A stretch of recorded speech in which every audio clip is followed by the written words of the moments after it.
So I've got a few tricks up my sleeves to ensure that your moi moi remains buttery, fluffy, and super delicious. The first one would be that you're going to start by melting some whipped butter in a microwave or overheat.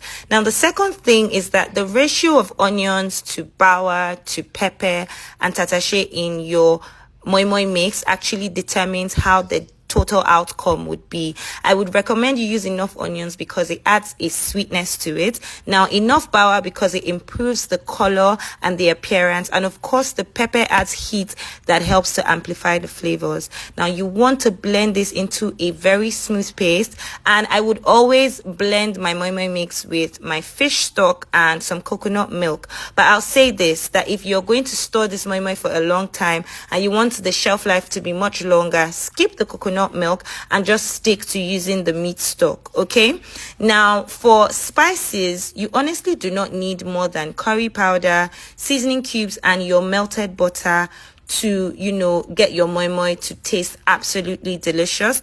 Remember to whip as much air into this so that it allows it to be fluffy. Now, another thing to note is the consistency of your butter should never be too runny, because if it is too runny, it is going to take forever to cook and the general outcome will just not be appealing. If it is too thick, it is not going to be fluffy, and when it gets cold, it's going to be hard, and you don't want that. Now, what you see here is the perfect consistency for your moi moi. So I decided to show you guys that you can also bake it at this consistency and you can steam it at this consistency. I promise you, if you make it like this, you would come back to thank me.